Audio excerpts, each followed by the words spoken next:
हमने तारीख और ज़माने का तस्वुर, है ना, इस सबक को हमने पढ़ चुके हैं। हाँ, पढ़ लिया है ना, इसको समझा भी है, हमको तारीख के बारे में पता है, तारीख किसे कहते है ना। आपके सामने आप ही के साथियों में से एक बच्ची यहाँ कुछ पेश करने जा रही है। आप तमाम जो है इसको ध्यान से सुनेंगे। हाँ, और ये क्या कहने जा रही है, क्या बताने जा रही है, आप इसको ध्यान से देखेंगे। चलो शुरू करो।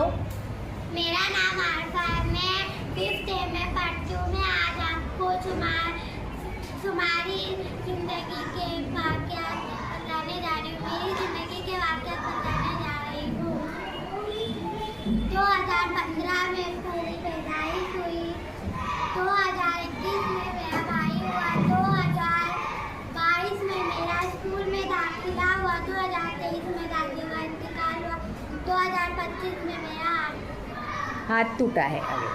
देखा आपने, इसने अपने ज़माने माजी के होने वाले वाक़यात को इस ख़त के ज़रिए से आपको बताया है ना। तो ऐसे कई वाक़यात जो है आपके साथ भी गुज़रे होंगे ज़माने माजी में, हाँ या नहीं, है ना। इसके जो वाक़यात हैं, क्या आपके भी ऐसे ही वाक़यात होंगे? क्या वैसे ही होंगे जो ये बता रही है अपने वाक़यात? बताओ मुझे। नहीं। तो आपके वाक़यात कैसे होंगे? हाँ, कैसे होंगे आपके वाक़यात? अलग होंगे ना। आपके साथ आपके गुजरे हुए वाक़यात कैसे होंगे?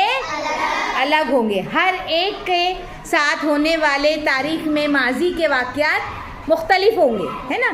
तो आप भी ऐसी कोशिश करेंगे जिस तरह से इसने कोशिश की है अपने माजी के वाक़यात को लेकर, ये आपके सामने आई है, तो आपको भी ये करना है। करेंगे साहब? इसके लिए क्या करेंगे अभी इस बच्ची के लिए आप लोग? वेरी गुड, शाबाश, वेरी गुड बेटा, वेरी वेल डन, शाबाश।